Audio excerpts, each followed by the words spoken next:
Boa noite a todos, sejam todos bem-vindos a mais esse episódio desse estudo de Moisés a Kardec. Estamos aqui hoje para dar continuidade no nosso tema sobre Jacó. Os nossos amigos também já estão aqui. E antes de chamá-los, eu gostaria já de agradecer a presença de todos. Já chegaram cedo, a Solange está sempre aqui, a Ângela, a Rita, a Cel Barros, que estava ainda há pouco lá na outra live do Elahá, que eu também estava lá assistindo, e a Graça Oliveira, a Soraya. Gente, sejam todos muito bem-vindos, boa noite a todos. E antes de dar início, a gente não pode esquecer nunca de agradecer aos nossos parceiros nessa transmissão, que é a Web Rádio Fraternidade, a Rede Amigo Espírita, a TV7, a TV Secal de Florianópolis e a Rádio Portal da Luz, que estão sempre conosco nessa parceria para divulgar esse estudo, que nós temos novidade, inclusive, sobre esse estudo hoje, mas vamos chamar os nossos amigos, que aí a gente conta junto a novidade. Boa noite, Álvaro Moderheim. Tudo bem? Olá, boa noite, seja bem-vindo. Denise, tudo bom? A todos que nos acompanham. Antes de você chamar o Elahá, eu vou já fazer uma pergunta, que ele dá boa noite, ele já responde. Como ele faz tanta live assim? É bicorporeidade, Elahá? Boa pergunta! Olha, a tecnologia está permitindo a bicorporeidade. Tá dando. Eu terminei a live, mas o trabalho foi tão bom com o Felipe que eu não pude sair sem dizer: Felipe, foi maravilhoso o que você fez hoje. E aí acabei chegando muito em cima da hora, na hora de fazer a minha bicorporeidade, né? Mas é isso mesmo. Não deu nem tempo de fazer, que ele já estava aqui, ó. Ele não tem tempo para fazer. Ele saiu de uma, já tá. E engraçado, Elahá, é que você sai de lá e vem todo mundo para cá, ó. Porque eu estava lá também, e eu já vejo todo mundo que estava lá, tá todo mundo aqui, ó. É porque acabou. Muito bom isso, olha, muito bom. Eles vêm tudo para cá para continuar o estudo, tá certo? Continua, começa o estudo lá, um tema, e aqui agora outro tema. Hoje vamos continuar falando de Jacó, né? Isso, vamos. Nós vamos... Hoje vamos falar de Raquel, hoje? Hoje Rachel vai entrar. Hoje vamos falar de amor hoje, então, né? Vamos falar de amor. Não é um amor como o amor de Abraão de Isaac e Rebeca, mas é um amor bonito. É um amor bonito, gente. Também acho. Mas antes da gente dar início, então, para falar sobre esse amor, vamos à nossa prece inicial, que hoje eu trago uma prece de Emmanuel. Vamos a ela. Senhor Jesus, abençoa, por misericórdia, o lar que nos deste ao serviço da oração. Reúne-nos aqui em teu amor e ensina-nos a procurar-te, para que não nos percamos à margem do caminho. Nos instantes felizes, sê nossa força, para que a alegria não nos torne ingratos e insensíveis. Nos momentos amargos, sê nosso arrimo, para que a tristeza não nos faça abatidos e inúteis. Nos dias claros, concede-nos a bênção do suor do trabalho digno. Nas noites tempestuosas, esclarece-nos o espírito para que te entendamos a advertência. Inclina-nos a pensar sentindo, para que não guardemos gelo no cérebro, e induze-nos a sentir pensando, para que não tenhamos fogo no coração. Ajuda-nos para que a caridade em nossa existência não seja vaidade que dilacere os outros, e para que a humildade em nossos dias não seja orgulho rastejante. Auxilia-nos para que a nossa fé não se converta em fanatismo e para que o nosso destemor não se transforme em petulância. Amorável benfeitor, perdoa as nossas faltas. Mestre sublime, reergue-nos para a lição. E, sobretudo, Senhor, faze que entendamos a divina vontade, a fim de que, aprendendo a servir contigo, saibamos dissolver a sombra de nossa presença na glória de tua luz. Lindo, né? Lindo, lindo. É de Emmanuel, e esse vídeo, ele foi... Quem mandou esse vídeo e também narrou é a nossa amiga Isabela Paiva. Foi ela que fez o vídeo e também narrou. Linda essa prece. Se não me engano, o último capítulo do livro O Espírito da Verdade. Lindo, lindo. Gente, deixo com vocês, então, agora essa condução para falar de amor, que hoje eu quero saber da história de Jacó com essas esposas todas. Meu Deus. Tá Daqui a pouco eu volto. Shalom, Álvaro. Como é que você está? Tudo em paz?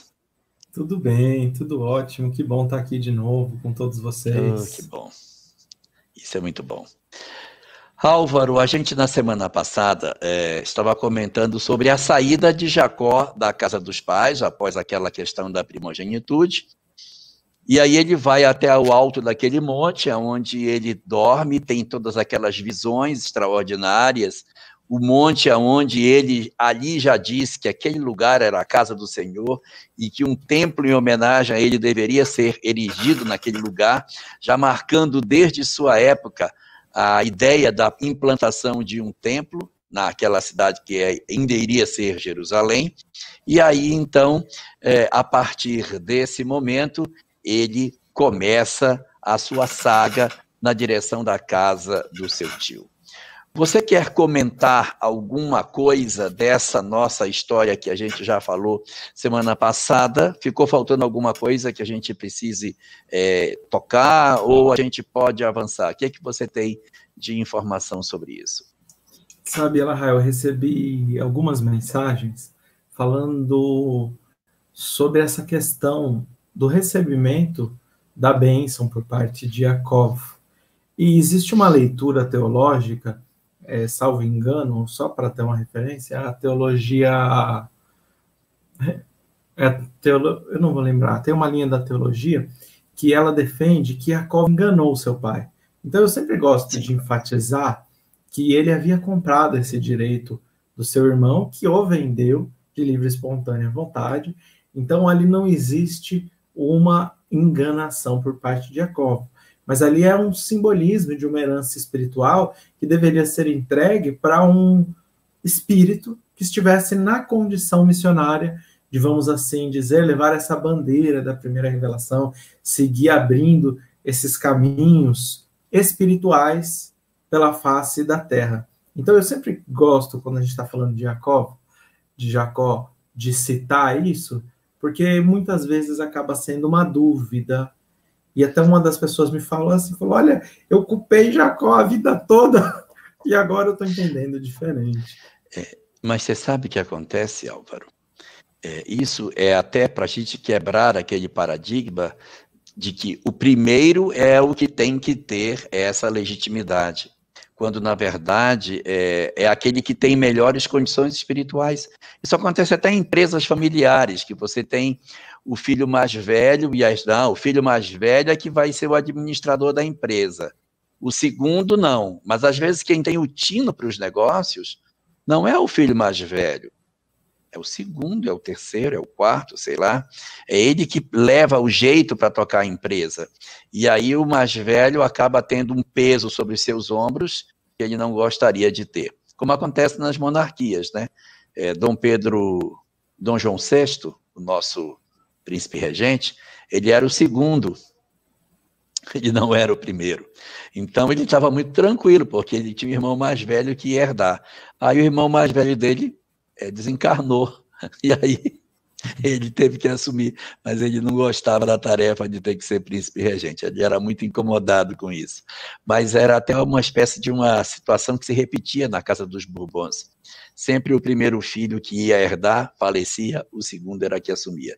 Isso aconteceu gerações seguidas, durante muito tempo, dentro da família real portuguesa. Então, às vezes a gente tem muito isso. Não, o primeiro é que tem que ser. Não, porque se nós tivéssemos seguido essa linha rígida e Isaac tivesse entregue para Esaú o destino do povo, nós não estaríamos aqui. Esaú não tinha o menor pendor para as questões espirituais. E ele não tinha interesse naquilo. A primogenitude dada para ele tinha valor. Ele não entendia, na verdade, o que era aquilo. Ele não havia se preparado para esse tipo de experiência. O interesse dele era outro. E ele iria herdar a primogenitude, por quê? Porque eu sou mais velho, meu pai vai me dar, mas ele não tem um sentido espiritual do que isso significa. Jacó vivia contrito dentro da ideia de ser ele, aquele que teria melhores condições de absorver esse conhecimento. Então, acaba acontecendo esse fenômeno em que Jacó tem essa oportunidade de herdar a bênção do pai, e aí você vê que o texto coloca de uma maneira que a gente entende muito bem o sentido figurado da coisa. Porque o fato de eu ter dado a bênção para um, não implica que eu não possa dar a bênção para outro, né? Eu disse, então eu vou cancelar aqui eu vou cancelar a bênção. Então, meu filho, você... Ele não foi embora, então você fica com o povo. Então, a bênção é sua, você vai ficar. Não. Então, o que demonstra que existia algo que era além dessa questão de simplesmente designar. Porque eu poderia designar isso para 3, 4 filhos. Você vê que depois, na sequência da história, Jacó vai ter 12 filhos. E nesses 12 filhos que ele vai ter, essa primazia vai estar dividida entre três filhos. Jacó ficará com uma parte, Judá ficará com uma parte, Levi ficará com outra parte, não é? E José vai ficar com outra parte. Então, você tem aí uma divisão desse poder que, de certa maneira, estava concentrado numa pessoa só. E o mais velho chamava-se Rúben e não herdou nada espiritualmente. Bom, então, essa circunstância, ela é uma quebra de paradigma, na verdade, aí. A grande reflexão nem sempre aquele que a gente acha que é o que Deus acha que é. A leitura de Deus é diferente da nossa. Quer comentar mais alguma coisa disso?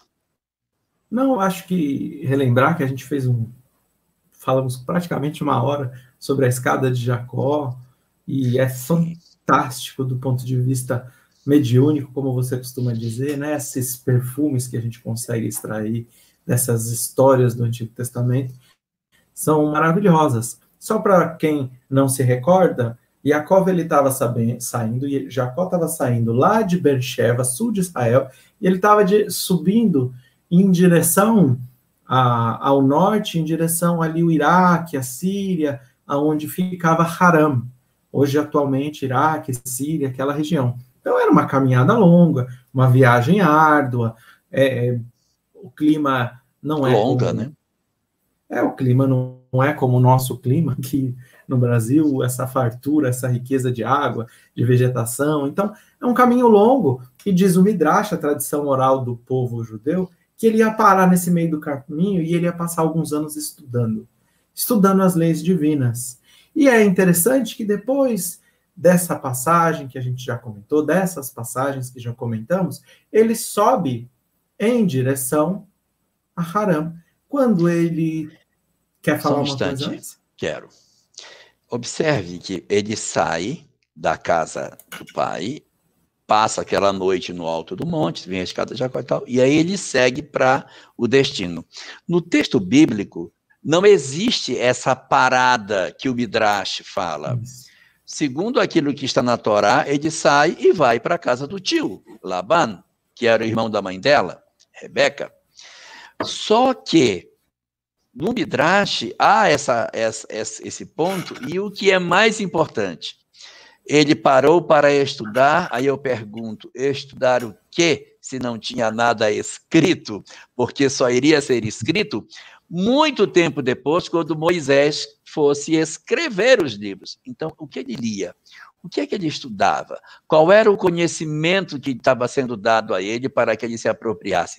Que tipo de literatura esse homem, antes de Moisés, estava tendo acesso? O que ele lia? Quais eram os princípios dessas leis que ele estava se apropriando para que ele se tornasse efetivamente um homem sábio, como acabou se tornando depois do tempo em que ele esteve fora de casa? E é uma questão interessante que você colocou. A gente se recorda que os espíritos dizem que as leis divinas estão escritas no livro da natureza. Então, existe um ponto diferente quando a gente está falando, segundo a tradição, segundo conta o Talmud, existe uma diferença entre alguns de nós e alguns desses grandes vultos do judaísmo. Qual a diferença?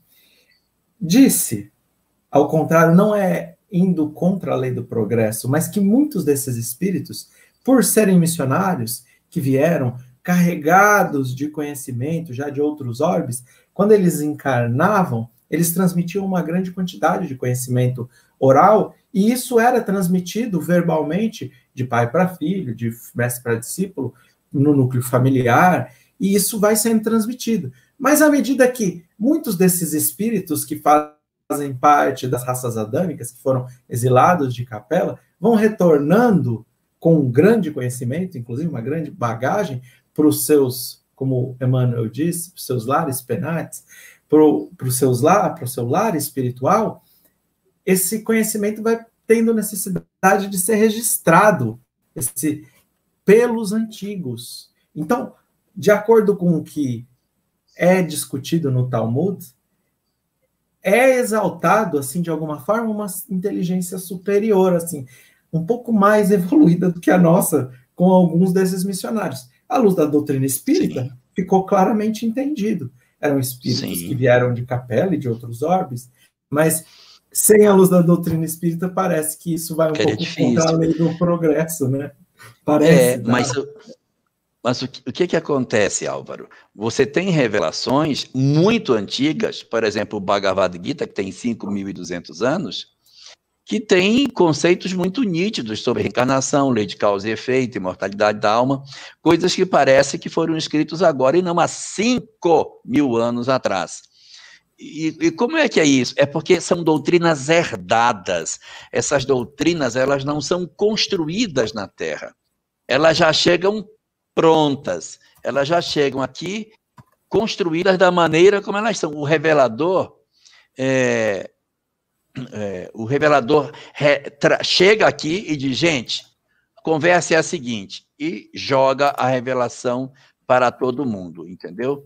Então, não é uma circunstância que a gente possa comparar com a doutrina espírita, que foi recebida a granel e foi construída com o conhecimento da Terra. Essa não. O cara chegou e disse, gente, é o seguinte, eu vou passar para vocês a conversa é essa. Então, nesse período aí que a gente está falando de Jacó, havia muito conhecimento que era transmitido realmente de forma oral. O próprio Bhagavad Gita, ele foi forma oral muitos anos, muitos séculos. Por quê? Porque era da cultura, aquele conhecimento passado para os iniciados, boca a boca, isso não estava no papel, não estava escrito. Então, isso não causa nenhuma estranheza que essas pessoas tenham tido acesso a esse conhecimento de forma oral, e aí depois é que eles vão construindo textos primitivos, né, em que essas informações estão todas espalhadas nessas várias obras. Vamos dar uma caminhada nesse assunto? Vamos embora. Agora, no texto? Vamos. Então, Jacó, ele sobe, vai em direção a Harã, mas ele ainda não sabia onde exatamente ele estava. E ele chega em uma localização e tinha um poço. E ele vê uma série de pastores ao redor desse poço. E esses pastores estavam com seus rebanhos, suas ovelhas, mas as ovelhas estavam todas paradas, não estavam pastando, os pastores parados. E ele fala, o que está acontecendo aqui? por que vocês não estão pastoreando, se ainda é cedo? E eles dizem, tem uma pedra em cima desse poço, e a gente só consegue tirar quando se juntam todos os pastores, e a gente dá água e depois tampa novamente esse poço. E ele pergunta, de onde vocês estão vindo? Eles dizem, nós estamos vindo de Haram. E ele, de Haram? Vocês conhecem por acaso Labão? Lavão em hebraico, vocês conhecem Labão? Ele, a filha dele vem ali, Raquel, está vindo ali. E quando Jacó olha para ela, os olhos dele dão aquela brilhadinha. E ela chega próximo ao poço. Aquela pedra gigante que precisava de muitos pastores para empurrar. Ele empurra sozinho a pedra.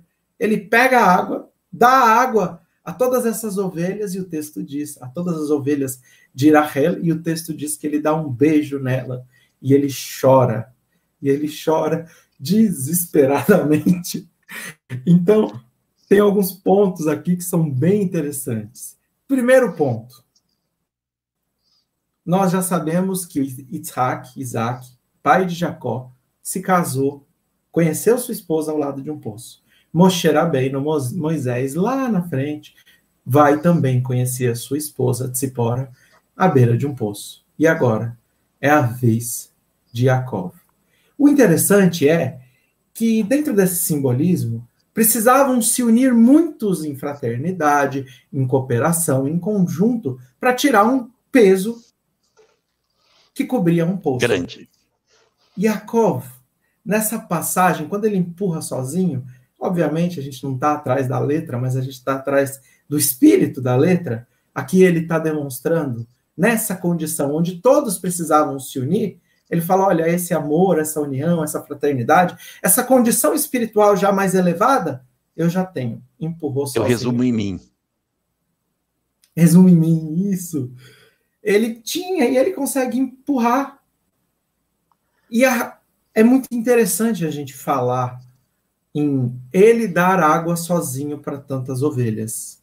Eu já falei algumas vezes, quando a gente fala de poço, eu sempre cito a passagem da mulher samaritana, que são muito conectadas, e se a gente se lembrar, ela pergunta para Jesus, seria você, por acaso, maior que o nosso patriarca Jacó?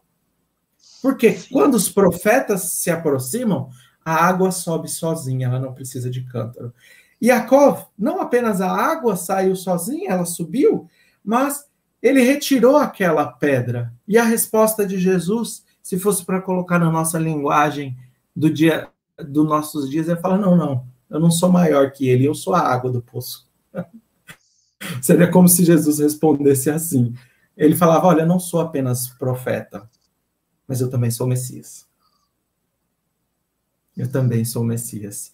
E essa identidade próxima ao poço é interessante. Mas o poço ele vai trazer muitos significados dentro desse simbolismo, dessa conotação espiritual que é trazida pela Kabbalah, pela Hassidut, por esse misticismo judaico, por esse aspecto espiritual do judaísmo. E o poço, ele é diferente, por exemplo, de um rio, de um mar, de uma lagoa. Por quê?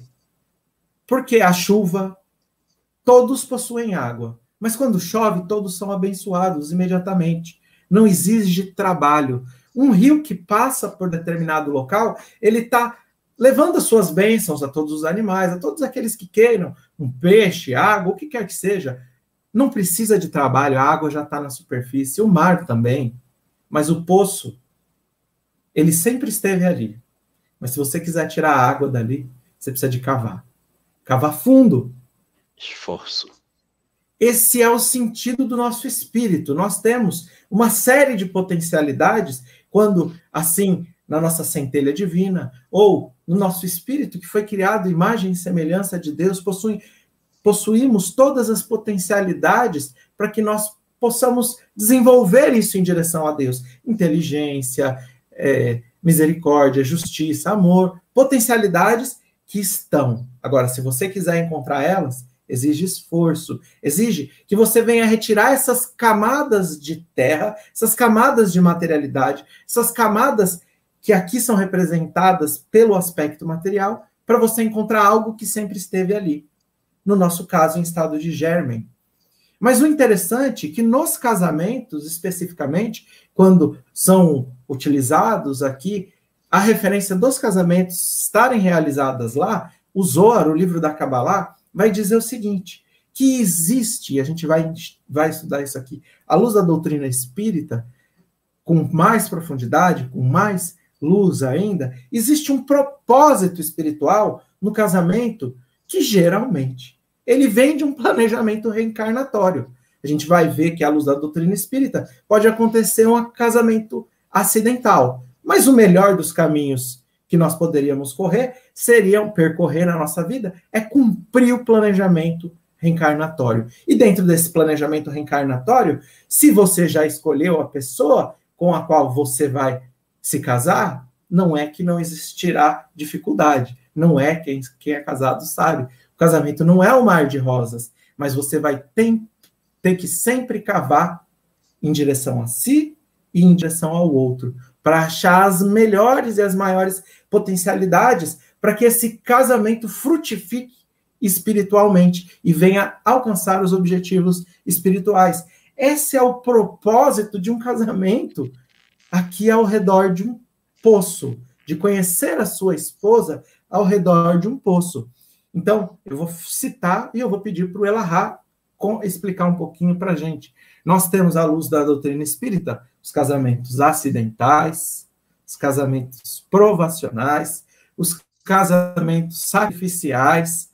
Já está todo mundo falando, esse é o meu, esse é o meu. A gente já pensa assim.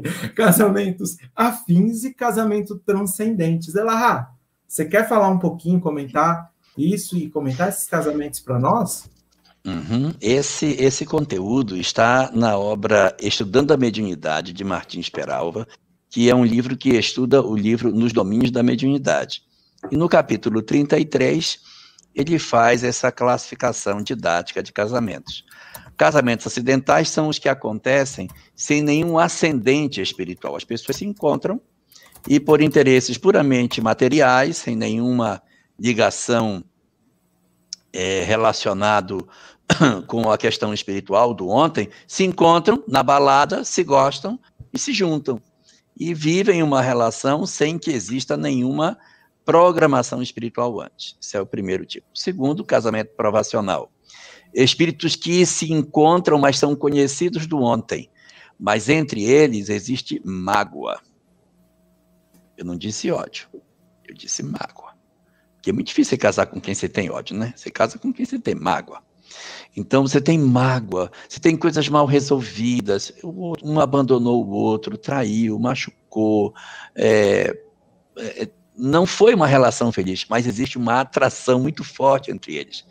Então, é aquela situação que as pessoas se gostam, mas não se suportam, mas elas, quando se separam, se sentem incompletas e se buscam, e depois não dá certo, e vai, e é aquele casamento que puxa, estica. O casamento provacional é um casamento onde tem duas almas em queda, tentando se reajustar, e o que vincula as duas é um amor ferido, um amor que se machucou, mas existe afeto legítimo entre eles, por isso que eles permanecem se buscando. Às vezes até se separam, né? Porque as mágoas, as feridas são mais fortes do que os traços de vinculação, acabam separando. Casamento sacrificial é um casamento no qual, parecido com o anterior, só que eu tenho uma alma que se levantou e a outra que não. Então essa alma que se levantou vem em socorro da que ficou para trás. Isso é muito típico daquelas mulheres que casam com homens complicadíssimos e junto o cara, leva para casa, dá banho, aí ele apronta de novo, aí ela busca, depois ele larga, aí ele vai embora, e depois que ele fica velho, todo doente, todo quebrado, a segunda esposa vem e diz, olha, seu marido está doente, eu vim deixar ele aqui. Aí ele está assim, já está com pressão alta, erisipela, está com incontinência urinária, já quebrou um ombro, e já está todo quebrado. Aí ela vem e devolve, olha, seu marido. E ela, a outra, pega, põe para dentro e cuida. Então, isso é muito típico dessas situações. Essas pessoas, elas têm um sentimento de responsabilidade com o outro. Mas se eu deixar seu pai, minha filha, ele vai se acabar. Então, ela sabe que o outro vai se desestruturar. E elas Lívia renunciam Lentulus, muitas né? vezes. Oi? Lívia Lentulus, né? Lívia Lentulus. Ela renuncia à sua própria felicidade para não deixar o outro totalmente abandonado. E existem os casamentos afins, que não são tão comuns na Terra, que são de almas que possuem muitos pontos de vinculação, muitos pontos de identidade, vivem de uma vida razoavelmente satisfatória em termos de afeto. Então é sinal de que a prova não está ali, a prova está no entorno. Pode ser doença, filhos difíceis, dificuldade financeira, outros dramas. Naquela questão específica da afetividade, pode estar resolvido. Mas você não sabe quem serão os filhos que nascerão por esse casal, quem serão as peças. E existe outro que são os casamentos transcendentais, que são aqueles que se vinculam não para uma relação entre eles em si, mas para realizar um trabalho em prol da humanidade. Casamentos transcendentais, um exemplo típico, José e Maria, ou Kardec e Amélie Boudet, que se juntam em função de um propósito maior do que a própria união deles. Elahá e Sâmia? Não, o nosso é sacrificial. Sâmia está me buscando. Está te buscando. Vem me buscar. Então aí existe... Eu estava querendo destacar uma coisa, dessa emoção que Jacó sente ao encontrar Raquel. O texto bíblico fala que quando ele encontra Raquel... Veja que ele não a conhecia, ele não sabia quem era, nunca tinha visto, mas o texto diz que ele, quando a viu, ele abraça, beija e chora em alta voz. Que seria isso, meu Deus? É essa questão da conexão espiritual, que a gente está falando do planejamento. Almas que possuem um compromisso espiritual e que renascem para um reencontro no mundo físico, trazem uma emoção, uma intensidade de sentimentos quando se encontram, que resultam na forma do choro. Esse choro é um choro de alma, não é um choro de dor, de corpo, não é o dedo doído, não é porque carregou a pedra, está chorando de cansaço, mas é um choro da emoção do encontro com aquilo que será tão importante na vida dele como essa moça vai ser. Raquel vai marcar a vida dele até o final de sua existência. E é interessante que o Zohar vai usar uma expressão aqui que acho que a gente precisa explicar também, à luz da doutrina espírita, né? Lá.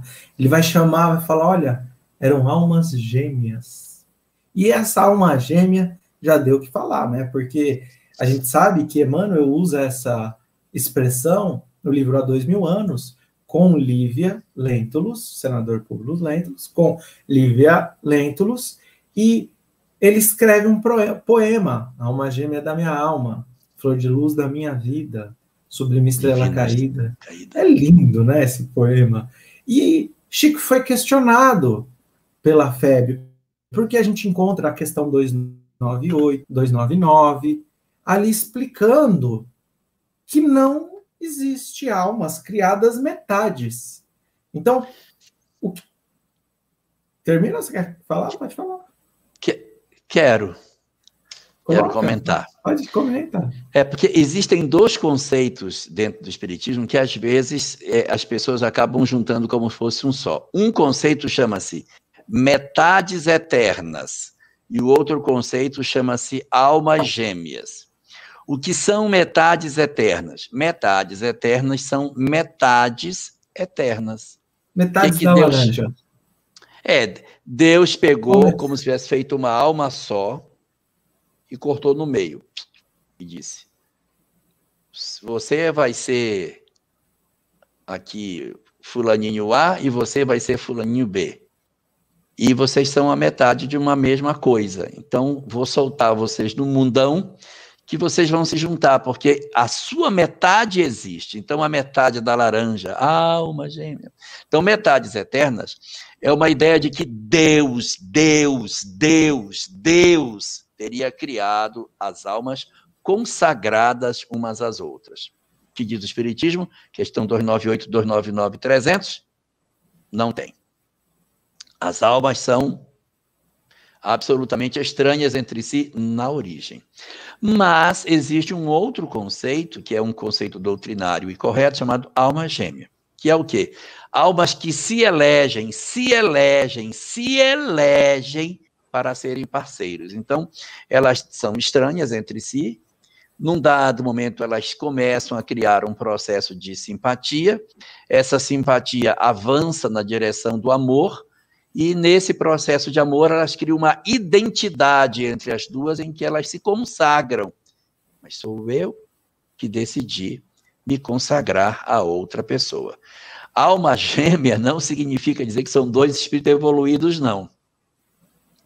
Sem querer deixar ninguém perturbado antes de dormir, mas naquele filme Esquadrão Suicida, a Arlequina é a alma gêmea do Coringa. Os dois no crime são uma perfeição. Ele enlouquece por ela e ela por ele. São profundamente dedicados um ao outro, mas os dois totalmente no crime. Então, alma gêmea significa eu me identifico com você. Agora, evidentemente, na hora que a evolução se processa, um pode avançar mais e pode até se desvincular, ou pode avançar e vir buscando o outro sem se desvincular dele. Mas não existe, segundo a doutrina espírita, uma consagração de início. As metades eternas, portanto, não seriam. Então, quando o Zohar fala que eles seriam almas gêmeas, se for trazer para dentro do conceito da doutrina espírita, são almas que não foram necessariamente criadas para serem assim, mas no curso das suas múltiplas existências, chegaram a um ponto de dizer: você é a minha eleita para todo sempre. Okay? E é interessante, né, que ele chorou ali, e ele vai chorar mais um bocado para ficar perto desse... Isso aqui é só o começo do choro, né? E aí, vamos lá. O que acontece depois desse momento em que ele encontra com ela no poço, tem essa emoção toda, e aí eles vão para a casa de Laban. E aí? Eles chegam na casa dele e falam: olha, é o seu sobrinho, chegou, ele está aqui. E ele, olha, isso que eu estou contando é um midrash, tá? É tradição oral, isso está registrado em livros paralelos, como o Elahá fala, seriam como obras subsidiárias. Então, obras complementares. Então, diz que quando ele abraça, ele vai dar um beijo. Ele abraça Jacó, e dessa vez quem beija é Lavan. Ele beija Yaakov, e conta o midrash que quando ele beija, ele olha e pensa: cadê as ovelhas dele? Cadê o rebanho dele? Ele deve ser muito rico. Na primeira. já no começo, né? E diz que o midrash que ele vai abraçar ele, porque ele quer apalpar, fala: não, o tesouro dele deve ser pequeno e está escondido, deve ser ouro e pedras preciosas, deve estar no cinto, deve estar na roupa, e ele queria saber onde estava esse dinheiro. Ele dá esse beijo, e aqui a gente tem que fazer outra pausa. Por quê? Porque tem um beijo aqui que ele está muito conectado com esse beijo que Lavan deu em Yaakov. Porque a gente vai perceber no transcorrer dessa história que Yaakov vai ser enganado o tempo todo por Lavan. Todos os momentos, em todas as situações possíveis, ele engana Jacó. Ele engana em todas as formas possíveis. E a gente encontra lá no capítulo 26 do Evangelho de Mateus um beijo que traz essa representação. É Jesus, na última ceia, na Páscoa judaica, no Seder de Pessach. E dentro do contexto do Evangelho, a gente tem que entender que Jesus não foi o único indicado ou que assumiu a posição de Messias. Houveram outros movimentos messiânicos, tanto antes como depois de Jesus. E esses movimentos messiânicos eram muito, muito naturais que surgissem ali na Galileia. Tem uma série deles, eu não vou me aprofundar nisso, mas o Império Romano, política e socialmente, vivia a Pax Romana. Ou seja, qualquer levante, qualquer movimento que pudesse trazer instabilidade interna, podia custar deslocamento de tropas, podia custar dinheiro, podia custar problema para Roma. E Roma tinha que proteger as suas fronteiras. Precisava, vamos assim dizer, de paz. Roma já estava grande o suficiente. Dentro desse contexto, a gente enxerga a necessidade daqueles que eram fantoches, marionetes do Império Romano, que muitas vezes se travestiam, vamos assim dizer, como judeus, como outros próximos ao povo judeu. E aqui um exemplo desse seria Herodes, que foi o rei da Galileia, mas é um rei fantoche, marionete, que ele tem que manter a ordem na Galileia. Se ele não manter, e isso for custar para Roma, ele paga com a cabeça. Outros desses são os saduceus, que é uma classe sacerdotal aristocrática, diferente dos fariseus, que são uma classe média, que vão constituir em parte o sinédrio, que vão estar preocupados com essa questão da religiosidade, da perpetuação do judaísmo. Os saduceus, eles vão estar muito conectados a Roma, e eles têm essa função de dominar, de colocar seus esforços. É claro que aqueles fariseus, que por sua vez, estando no sinédrio, eles têm uma sede de poder natural do homem, em algumas condições, e quando descontrolado se torna uma paixão, um vício, eles se aproximam em demasia desses saduceus e acabam sendo também marionetes do Império Romano. Por que eu estou dizendo isso? Jesus falava de um reino. Ele já era identificado como Messias. Só que o reino que ele falava era ser edificado no espírito, no coração. Mas como mesmo assim você vai falar de um reino? O Império Romano só quer que seja dito Ave César. E as pessoas já estariam quase ao ponto de dizer Ave Cristo. Então a gente percebe esse jogo político sendo de fundamental importância para aqueles que estavam no domínio do povo. Se quisessem manter as suas cabeças em cima do pescoço, eles deveriam manter ordem. Então Judas vai contar a Humberto de Campos que ele não tinha a vontade dessa traição com o intuito da morte de Jesus. Mas ele tinha o intuito que quando ele fosse preso, dentro de uma ideia um tanto quanto materialista e não espiritualizada, que Jesus se associasse do Sinédrio, dos romanos, e ele se revelasse o Messias. E nessa condição, ele combina, olha, o líder desse movimento messiânico vai ser aquele que eu der o beijo. E ele dá o mesmo beijo que Labão dá em Jacó. O beijo de Labão.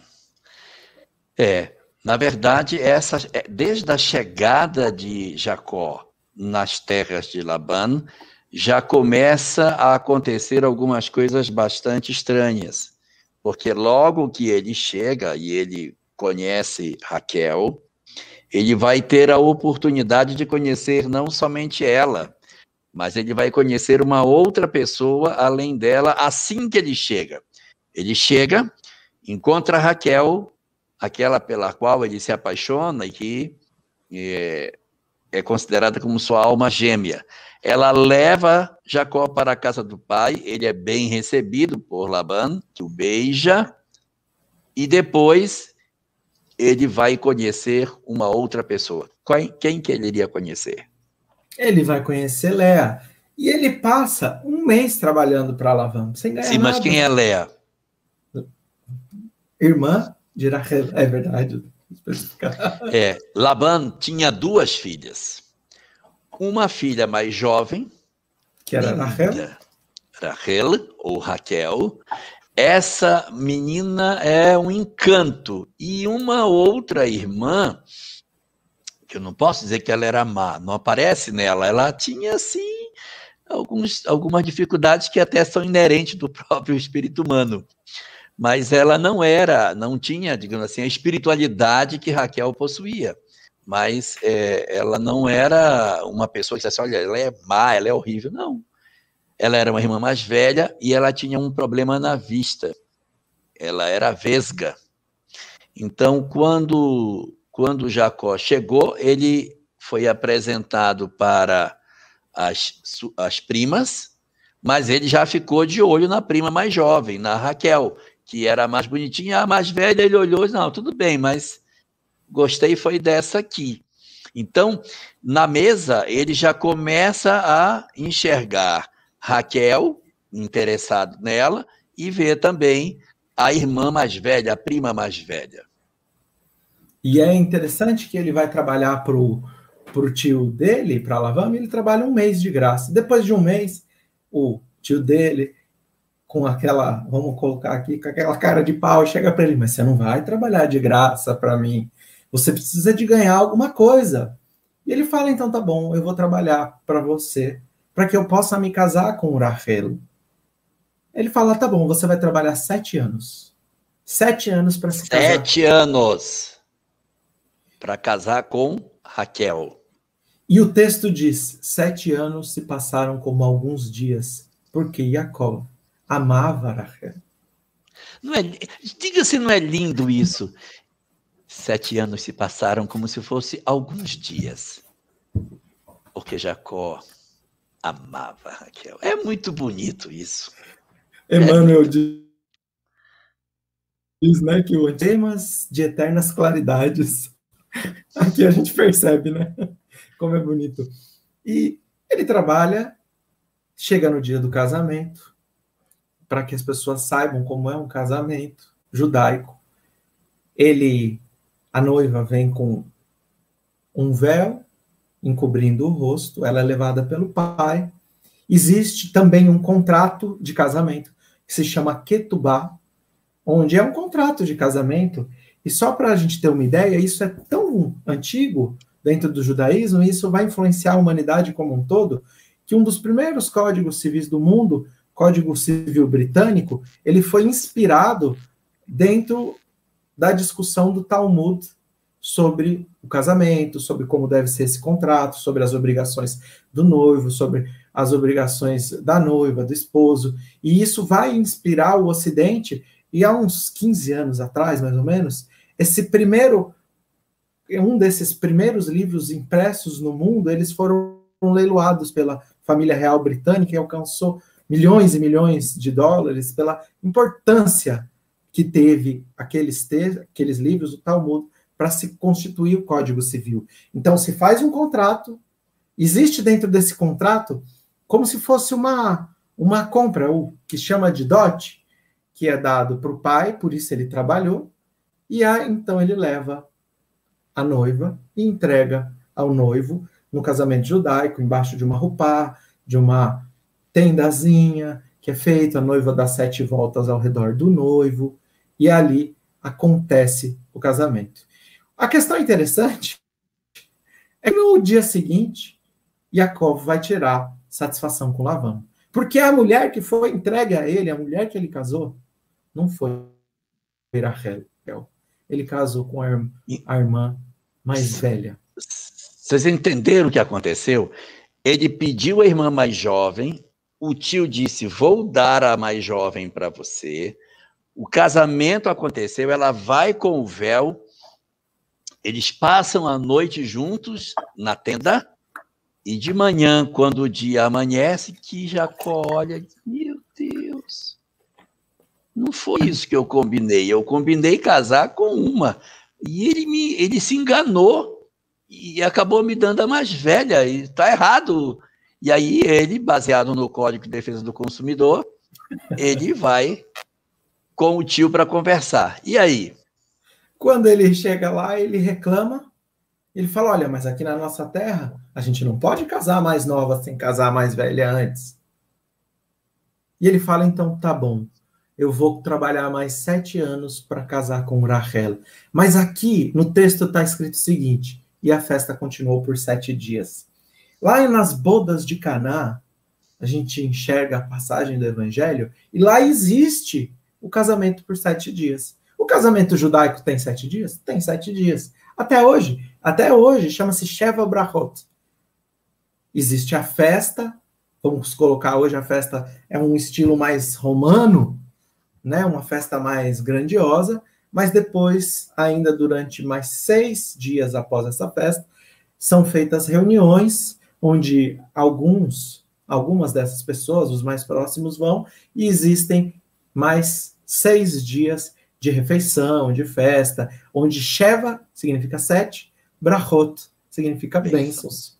Então tem 7 bênçãos durante esses 7 dias. Por isso que lá nas bodas de Caná tinha acabado o vinho e Mas Jesus... a festa não tinha acabado. A festa não tinha acabado.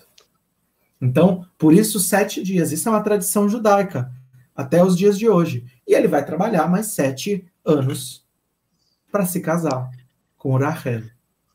Ok, então, o que nós temos aí? Ele trabalhou 7 anos para casar com Raquel, não deu certo. Ele casou com Léa, ou Lia.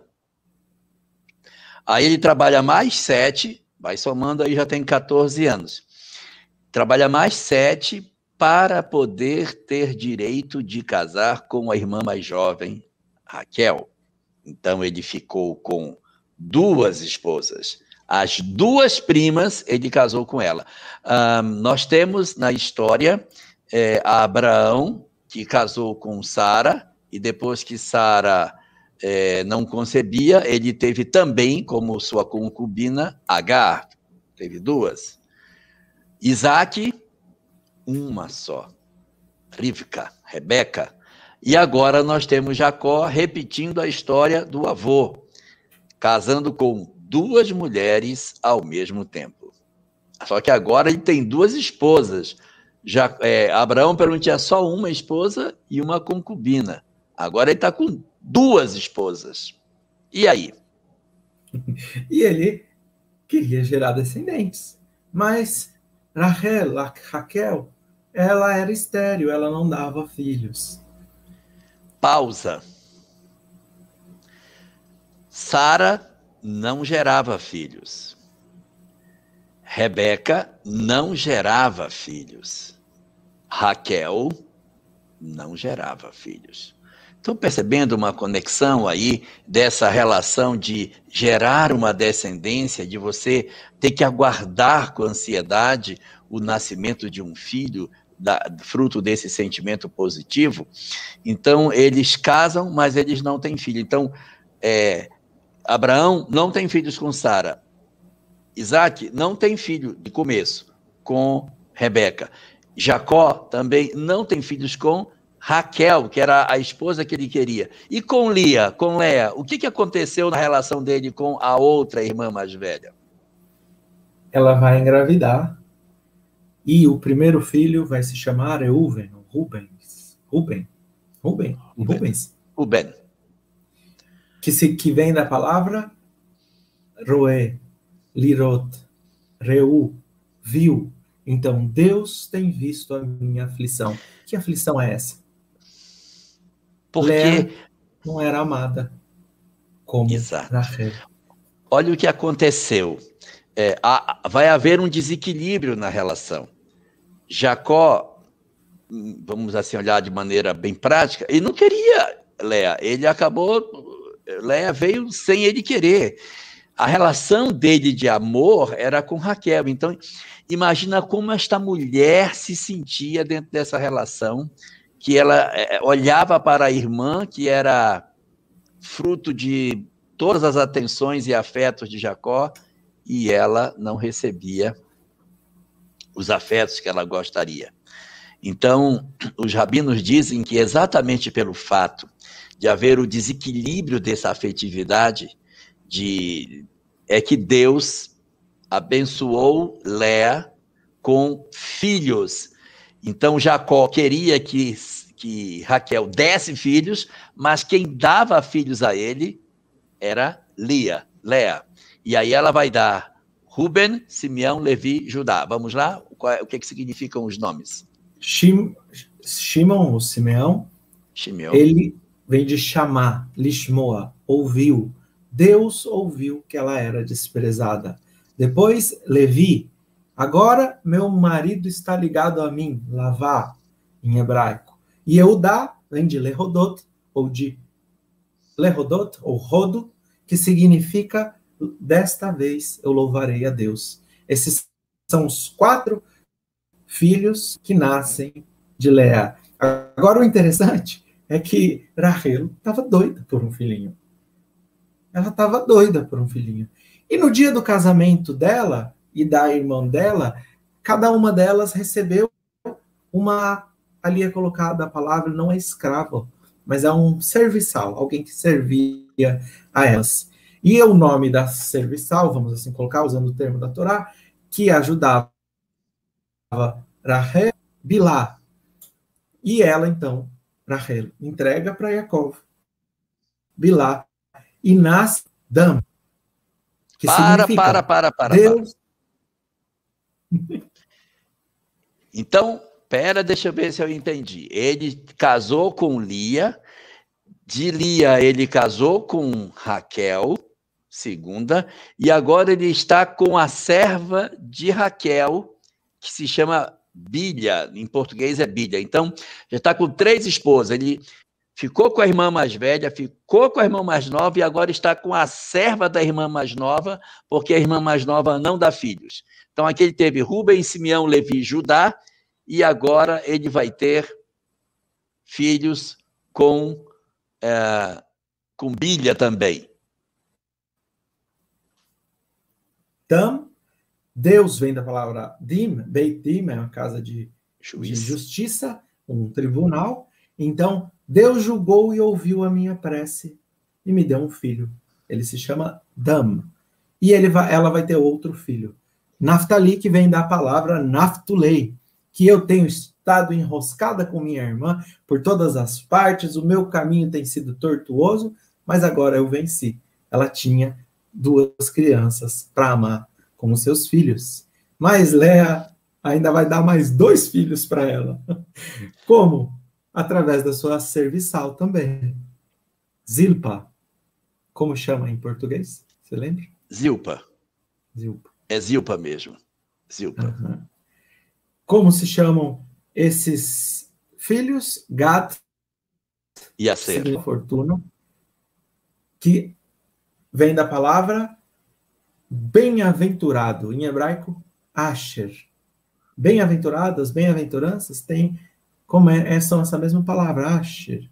Bem-aventurado, minha felicidade, do ponto de vista espiritual. Mas, um dia,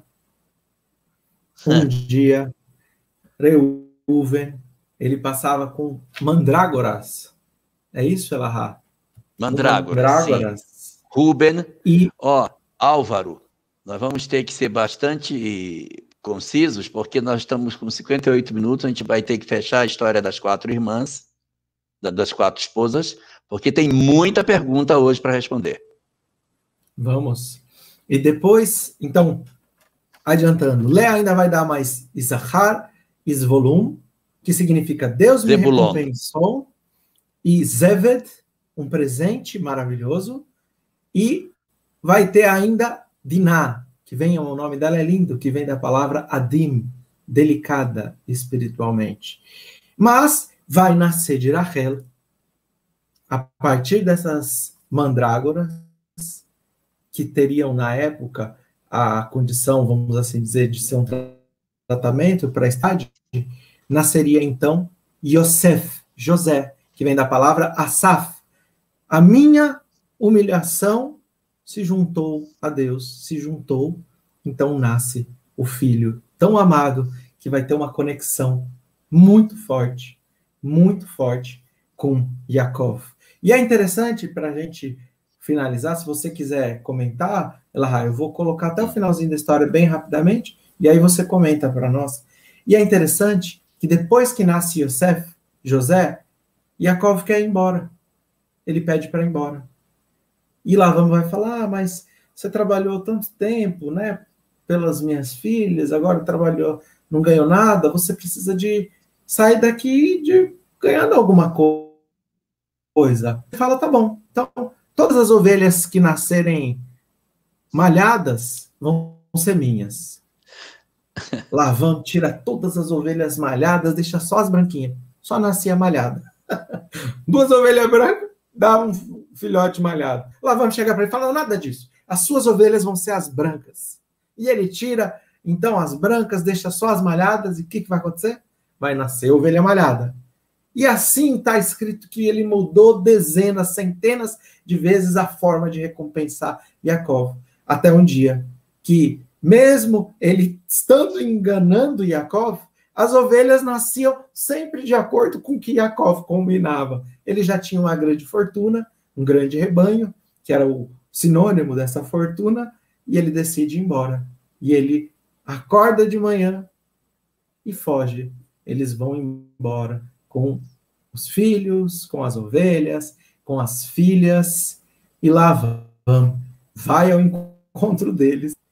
E uma das recomendações, depois de ele ver que nada estava sendo roubado, entre aspas, por Jacó, porque aqui vai sumir alguns objetos que são os ídolos de Labão, que uma das suas filhas vão levar.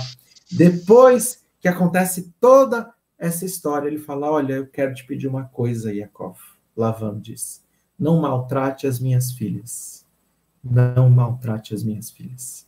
O ponto aqui que a gente pode achar é que talvez Léa tenha sofrido muito, e Rachel tenha sofrido muito, e realmente elas tinham as suas diferenças, mas elas muito se amavam.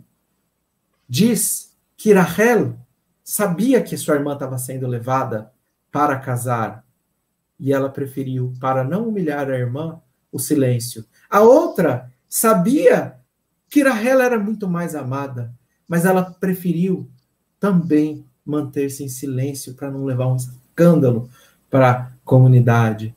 Você vê uma se sacrificando para com a outra e todas se sacrificando em relação à família. O Zohar, a Kabbalah, vai dizer que, na verdade, Léa e Rachel estão dentro de nós no casamento. As duas personalidades a gente acaba vivendo dentro do casamento. Aquela que você tanto ama e aquela que às vezes você fica indiferente no casamento e encontra talvez não tanta afinidade, é a mesma pessoa, mas em momentos diferentes, em situações diferentes. E o interessante de tudo isso é que lá no final a gente vai ver Jacó vai ser sepultado ao lado de Léa, e Rachel vai ser sepultada lá longe, a amada que eles tanto choraram, até nesse simbolismo, estava mais longe, estava mais afastada no sepultamento. Tanto eles queriam estar juntos. Então, essa história tem muitos aspectos, ela dava para falar muito ainda. Né? Eu não posso deixar de fazer esse comentário, eu sei que o tempo está estourado, mas eu tenho que fazer. Foram 12 filhos, Rubem, Simeão, Levi e Judá, ok? Isacar e Zebulon, Gad e Aser, Dan e Naftali. Depois desses 10 filhos, Raquel teve 2, Yosef, que é José, e o último, Benjamin, o filho da minha dor. Ela estava grávida quando eles saem da casa do pai dela. E ela, não querendo que o pai adorasse ídolos, colocou os ídolos todos debaixo da sela da sua montaria. Então, quando eles procuraram os ídolos e não acharam, Jacó disse, ninguém está levando, não está levando o ídolo. Aí começa uma discussão, estava levando, não estava levando. E Jacó, para querer dizer que ninguém estava levando, disse, então eu quero que morra quem estiver levando os ídolos. Era a mulher que ele amava. E ela estava grávida, ela vai ter o filho, que é Benjamim, e vai falecer no parto. Então o nome do menino é o filho da minha dor. Amei tanto uma mulher. Esperei anos para que ela tivesse filhos. Ela me deu um, Yosef. E quando foi me dar o segundo, eu mesmo a amaldiçoei e perdi a mulher que tanto amava. Benjamim, para mim, é a representação final de tudo que restou de Jacó, de Raquel. E esse sentimento de José com relação a Benjamim será muito importante quando a gente for estudar a história de José. Por que essa conexão tão forte de Jacó com seu filho Benjamim? E aqui a gente vai encerrar, porque tem pergunta aberta, e nós vamos ter que ser bem ligeiros nas respostas hoje, para atender todo mundo que está ligado conosco. Vamos lá? Vamos lá. Elahá! Eu sabia que era uma linda história de amor, mas não uma linda história de amor que terminasse tão triste assim. Eu não sabia dessa parte da Raquel morrer desse jeito. o filho da minha dor. Meu Deus, que triste. Mas vamos lá, temos bastante perguntas, sim. E já começa aqui, olha, pela Cláudia, que ela diz assim, e quem não casou? Bom, porque você falou quem não casou... De casamento. Porque se quem não casou, lê ali, todo mundo casou. Quem não casou? É porque existem algumas circunstâncias, Cláudia. Há pessoas que se programam para não casar, mas casam, porque é livre-arbítrio. E há pessoas programadas para não casar, mas casam. E os que programados para casar, que não casam, ou seja, não é uma regra absoluta. E aí você perguntar, por que não casou? A gente, às vezes, não casa em função de alguns ajustes da lei de causa e efeito. No livro Loucura e Obsessão, página 296, existe uma conversa entre o mentor e o personagem central do livro, em que ele trata sobre a questão desse aspecto do não casamento. E diz uma frase bonita, diz assim, a solidão funciona como o óleo fino que se derrama sobre as engrenagens desarrumadas do sentimento para que a gente possa se reorganizar. E uma boa referência para isso está no livro Viver e Amar. Viver e Amar, capítulo 13. A mensagem chama-se Karma de Solidão, em que a mensagem é exatamente a resposta para a sua pergunta. Caminhas na terra sem ter ninguém que te demonstre afeição e achas que todos te desprezam e achas que por isso és infeliz. Sorris e tens a impressão de que é o esgar que te sulca a face.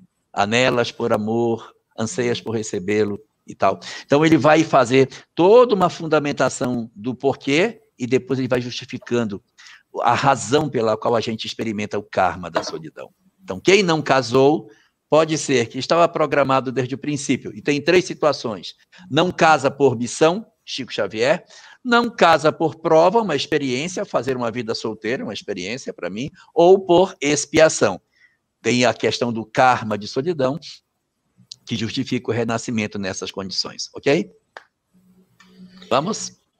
Eu tenho que ver onde é que eu encaixo nisso aí, porque eu também não casei, não. Mas vamos lá. Não. Mas ainda tem tempo? Vamos arrumar. Mas olha, a essa altura... Não. Vamos colocar na live aí. Atenção. Olha possível? Será que encontrar a metade errada? Sim, é possível, plenamente. Eu tenho uma programação para casar com A, mas no ensino médio eu namoro com B, engravido dele e caso.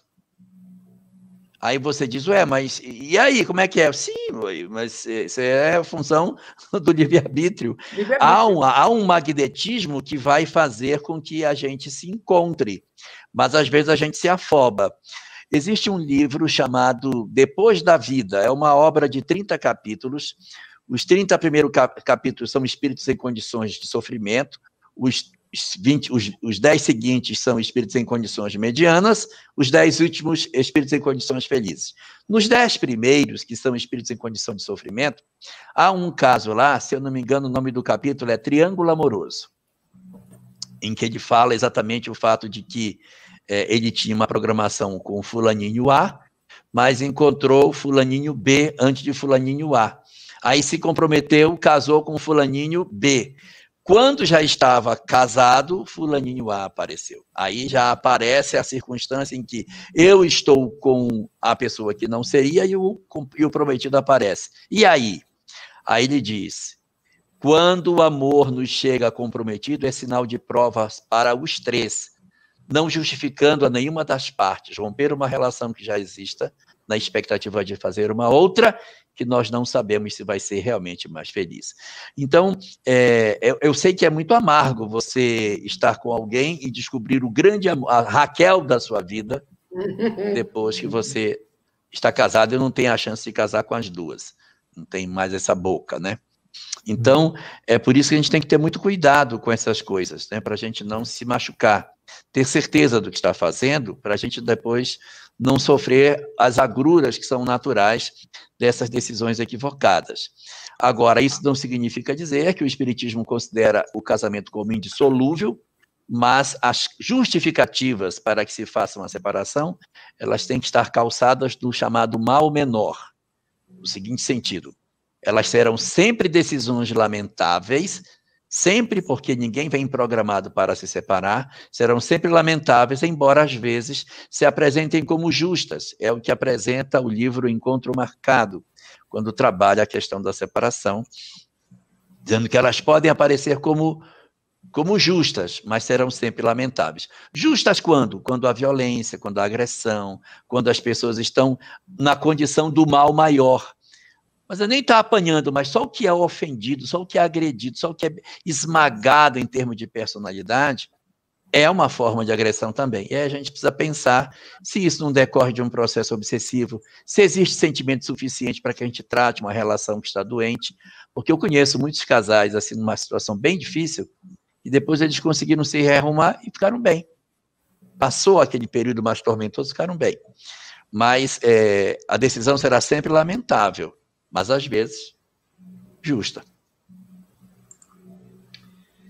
No livro Os Mensageiros, a Ismália seria a alma gêmea do marido e que ela estava ajudando a resgatar? A resposta é sim. Ela era a alma gêmea de Alfredo, só que Alfredo fez uma besteira.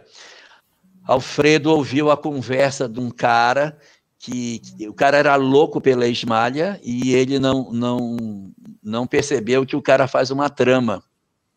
Ela sempre foi uma esposa muito fiel, mas o cara arma uma situação na qual ele pula a janela vestindo as calças e para querer dizer que ela era infiel, para ver se ele largava dela para ele ficar com ela. Pois ele largou dela, mas ela não quis a pessoa, ela ficou sozinha e ele não só largou, como ele massacrou Ismália. Ele tirou os filhos, ele deixou ela numa condição sofrível. O que ele pôde fazer para pisar na goela dela, ele fez. Aí, quando esse amigo estava no leito de morte, mandou chamar o Alfredo. Nisso, Ismália já desencarnou. Aí o amigo, já no leito de morte, chama o Alfredo e diz: eu tenho uma para te contar.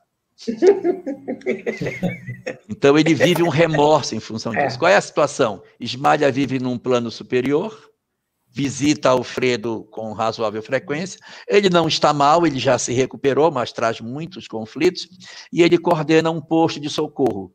Numa região luminosa? Não, numa região trevosa, região pesada. Mas é um trabalhador do bem, com todas as limitações que ele tem, já faz um trabalho no bem, mas quando Ismália o visita, enche-se de luz o ambiente, porque ela, apesar de todas as coisas, não guardou mágoa e, portanto, os vínculos continuam. São almas gêmeas? Sim, são almas gêmeas em planos distintos. E outra coisa, Elahá, será sempre um casal? Não necessariamente. Eu estou deixando o Álvaro pendurado aí. Não necessariamente. É porque, mas está tão interessante, está tão bom. Será sempre um casal? Não necessariamente. Eu tenho uma história muito bonita, mas o tempo não dá para contar. Um dia, se Deus permitir, eu conto para vocês, mas eu conheço uma história de duas almas gêmeas. É tão bonito. Mas agora você vai ter que contar, porque senão a gente não vai aguentar. Você pode contar. Quando eu era adolescente, eu tive uma amiga que é da mesma idade que eu, me encontrou na faculdade correndo, me chamando correndo pelos corredores, aí oi, o que foi? Eu dei uma notícia para te contar, aí eu falo, o que é? Eu tô grávida, vai ser titio. Aí eu, meu Deus, eu fiquei pensando, puxa, ela tem 18 anos, eu tenho 18, meu pai, que tristeza, que dó. Aí, que legal. Então, eu tô feliz, eu vou ser mãe. Puxa, e eu já era espírita, eu fiquei, nossa. A gente de Macapá, sabe, fiquei numa tristeza.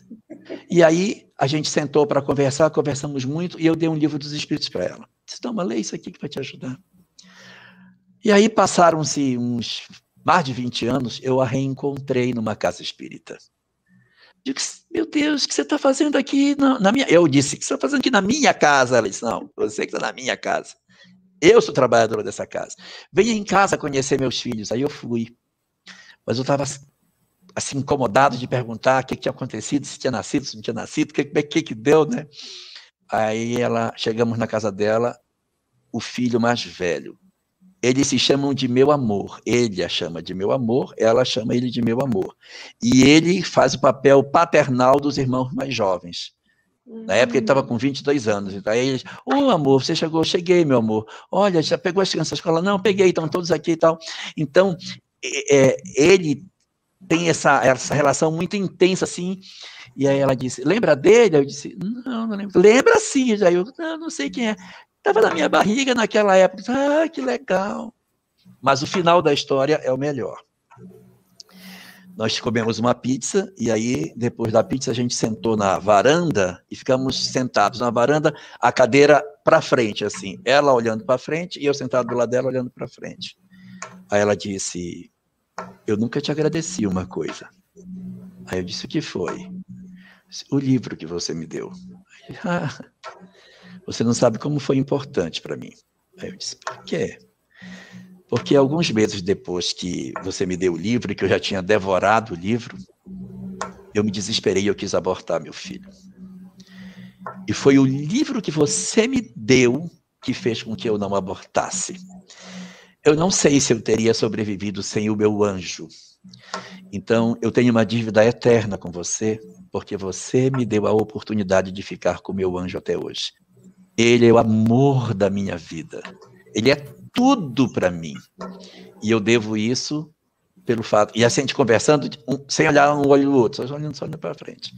Então, eu quero te dizer muito obrigado por tudo que você fez na minha vida. Eu disse, olha, na verdade, eu que quero agradecer você, porque você não tem noção do que você está fazendo na minha cabeça com essa história que você está contando. Porque aí eu lembrei, eu lá atrás, com 18 anos, meu Deus, acabou a vida dela. E ele era o anjo da vida dela. Então, que lindo, hein? Almas gêmeas podem vir na condição de filhos.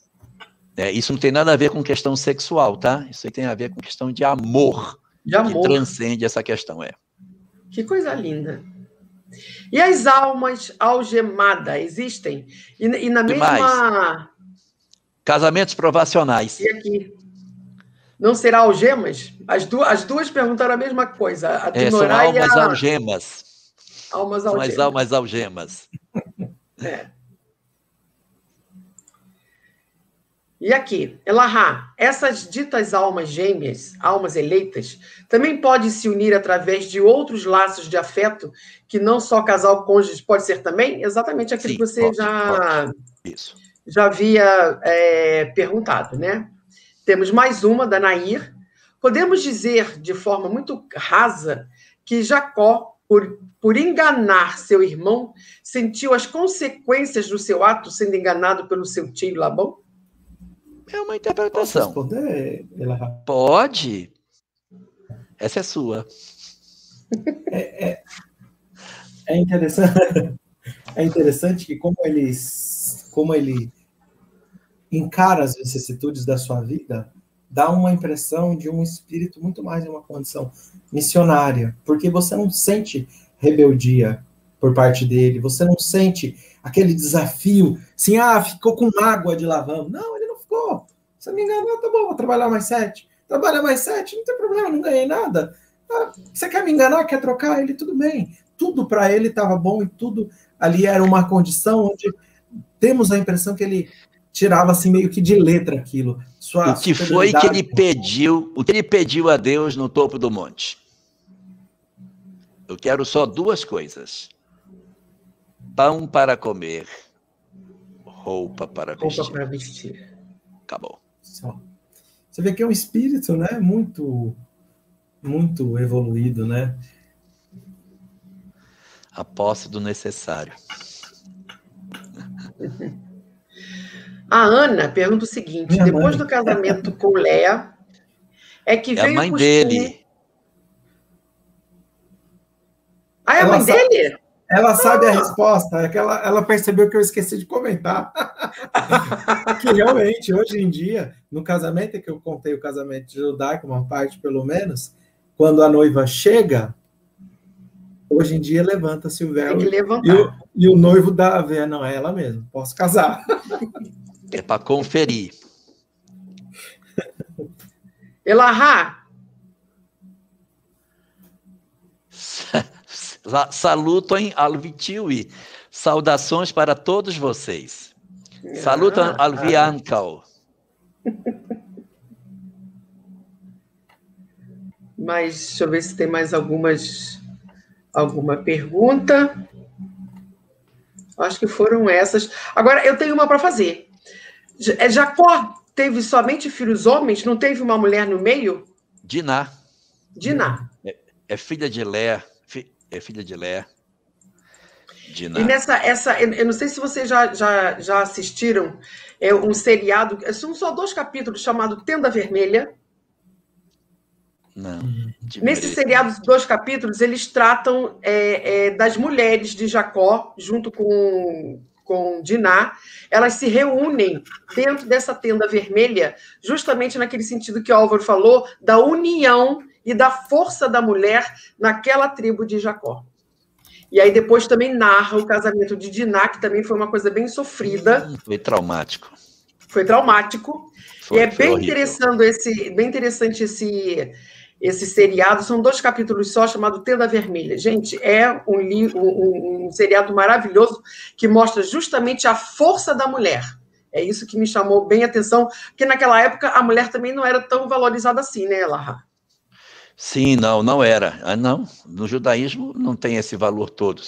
O sacerdote é o homem, tudo está muito vinculado ao aspecto do homem, né? É uma doutrina mais patriarcal. Mas Raquel, Diná vai ser objeto de discussão de uma outra paraxá, porque vai ser lá na frente que a gente vai tratar sobre o casamento dela e o que vai acontecer na trama dela com a tribo vizinha, que ela vai se apaixonar. Meu Deus, e ela sofre depois, né? Vamos combinar. Olha só, gente. Vocês querem comentar mais alguma coisa? Eu queria dizer, sim, que é interessante a gente olhar que dentro da história do povo judeu, quando se segue, a gente percebe que, por exemplo, o Messias seria filho de Davi, descendente de Davi, de Léa. Mas aquele que entra na terra de Israel com o povo judeu é Yoshua, que já é descendente de Rahel. Então, a gente encontra sempre essa troca de posições. Tudo que é abençoado, entre aspas, a descendência de Léa, também ocorre com a descendência de Rahel. Então, Reino do Norte, Reino do Sul, Rei Davi, esse foi descendente de Léa, mas tudo bem, mas o primeiro, Shaul, foi descendente de Rahel. Então, a gente encontra sempre essa troca, e isso os grandes estudiosos vão dizer que é um sinal desse amor, desse respeito mútuo que elas tiveram com ambas, que gera essas conexões eternas na descendência. Então, elas vão trocando os descendentes delas vão trocando posições de liderança dentro do povo ao longo da história. Para que elas fiquem... Bonito, né, Denise? Isso é bonito. Muito bonito. É muito bonito. Álvaro, seu casamento será judaico de 7 dias ou espírita? Olha, eu quero chamar, já convidei, inclusive, Pastor Milton, irmã Aila, convidar o Jorge lá para fazer também. Ai, que ótimo. Eu quero um de cada, eu quero um pastor, eu quero uma freira, eu quero um rabino. Faltou rabino. É para provar mesmo. Esse vai casar em todos os sentidos, gente. Vai casar em todos os sentidos. Esse é para garantir, ele quer costurar bem costurado. Álvaro, e essa questão dos 14 anos? Pois é, isso que eu estou procurando aqui, essa pergunta dos 14 anos.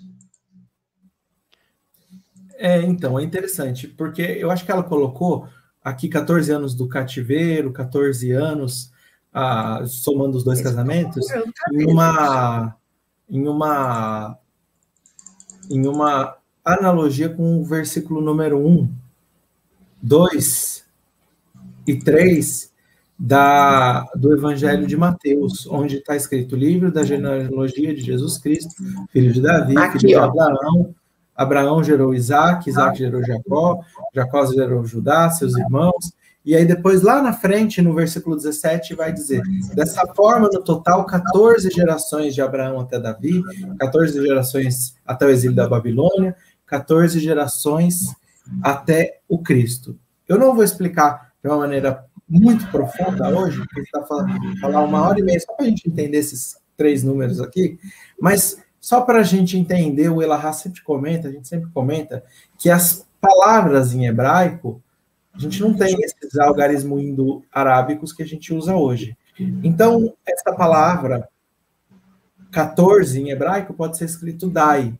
E a gente encontra lá no Sefer, no Seder de Pessah, na Haggadah de Pessah, no livro que conta a história da Páscoa judaica, um local onde é descrito assim, olha, se Deus só tivesse nos dado Abraão, seria suficiente. Daieinu. Dai, em hebraico, significa suficiente.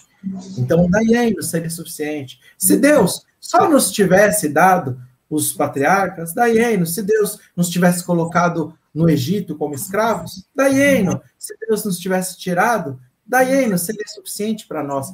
Seria suficiente para nós. Mas Deus abre o Mar Vermelho, Deus entrega a Torá, Deus conduz pelo deserto, Deus leva a terra prometida.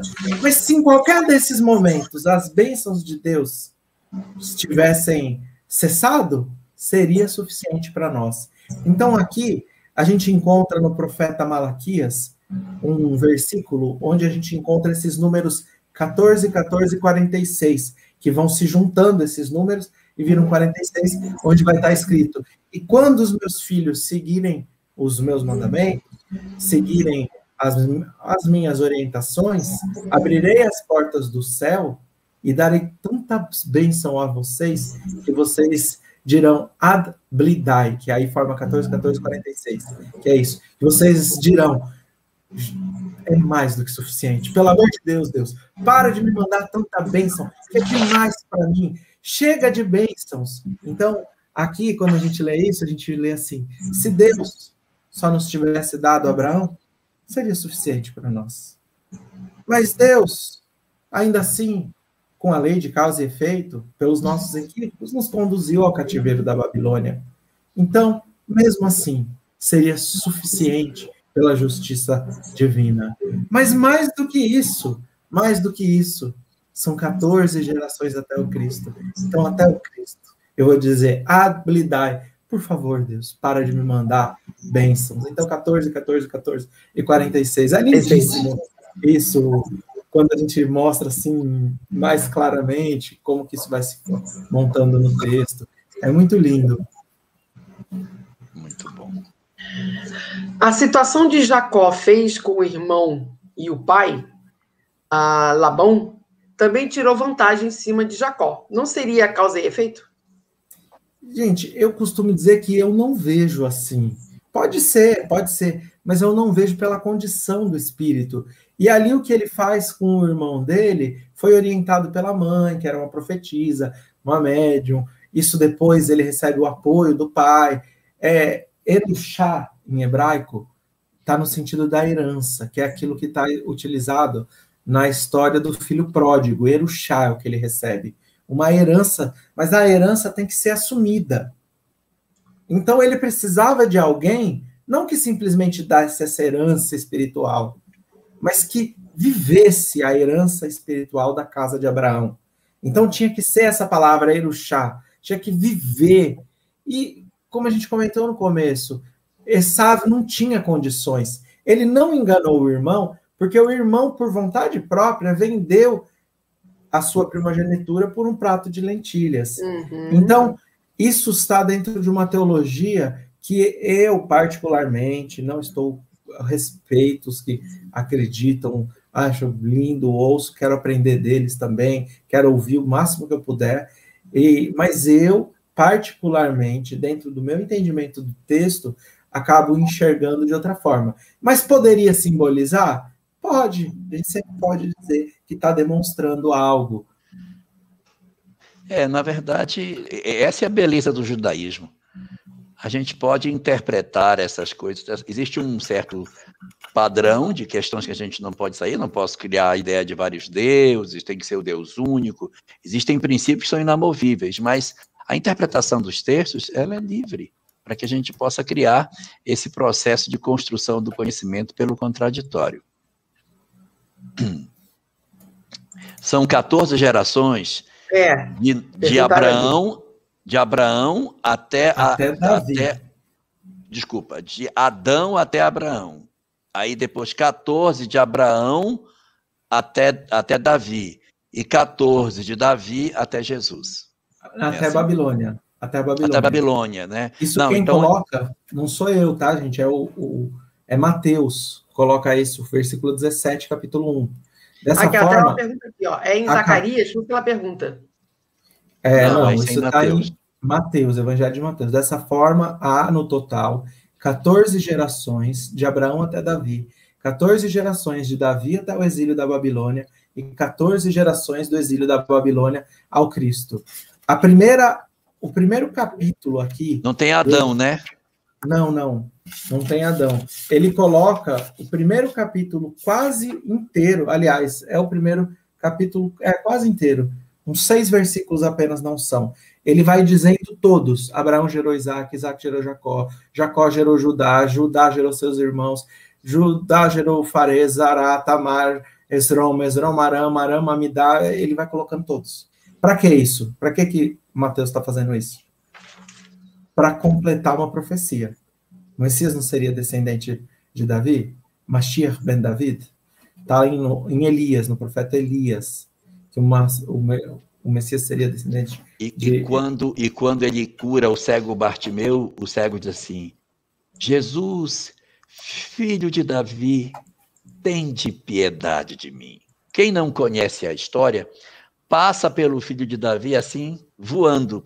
Mas quem entende o que se quer dizer, quando diz assim, Jesus, filho de Davi, tu que és o fruto esperado que seria descendente de Davi, filho de Davi, tende piedade de mim. É que essa questão, ela tem que ser elaborada em uma live específica. A gente tira algumas dúvidas, né, Elahá? Mas, assim, tem muito conteúdo. Tem muito conteúdo. Mateus, ele vai gastar 17 versículos para dizer isso, para explicar isso. Então, a gente vai encontrar muito conteúdo aqui. Mas a gente já passou por Abraão, já passou por Isaac, por Jacó. Já estamos caminhando nessa história aqui que Mateus resume. Só falta o resto. Vamos encerrar. Então, Elahá, você hoje faz a nossa prece final? Faço sim. Divino Senhor das nossas existências, derrama as tuas bênçãos de infinita misericórdia sobre as nossas almas cansadas, de tantos conhecimentos que preencheram os nossos cérebros, mas que ainda não conseguimos registrar nos nossos corações. Ensina-nos a aproveitar aquilo que já sabemos, para tornar esse conhecimento diretriz para os nossos passos, e não apenas deleite para a nossa inteligência. Que seja o nosso saber a nossa bússola, e que sejam os conhecimentos que tu nos ofereces, luz verdadeira nos nossos caminhos. Acende dessa forma, Senhor, dentro dos nossos corações, a capacidade de sentirmos aquilo que já sabemos, para que faça sentido para as nossas vidas tudo que tu tens nos oferecido, todas as infinitas dádivas que tu tens depositado nas nossas mãos.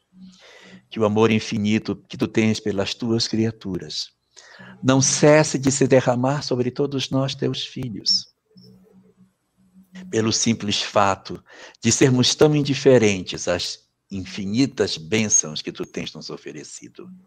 Mas auxilia-nos a despertarmos profundamente do sono espiritual que vivemos, de maneira que possamos interpretar entre os homens tantos conhecimentos que tu tens nos oferecido.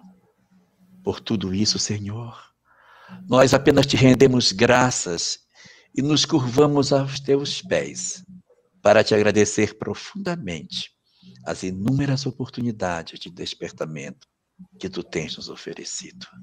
Ó Senhor, não te canses de nós. Não te canses da nossa indiferença, mas ajuda-nos a abrirmos os nossos olhos e contemplarmos com sabedoria aquilo que já sabemos. Permanece assim conosco ao nosso lado, inspirando os nossos dias e nos ajudando a desabrochar a flor verdadeira do sentimento no fundo das nossas almas, para que nos sintamos um dia verdadeiramente teus filhos, conectados a ti e dignos de tudo que tu tens feito por nós há tantos milênios. Obrigado por tudo, Senhor, e abençoa os nossos corações.